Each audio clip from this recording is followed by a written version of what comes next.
You ask Tiger to solve. This deals with linear equations with one unknown.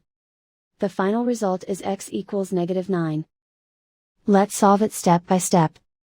Group all x terms on the left side of the equation. Subtract 13x from both sides. Group like terms. Simplify the arithmetic. Group like terms. Simplify the arithmetic. Group all constants on the right side of the equation. Subtract 11 from both sides. Simplify the arithmetic.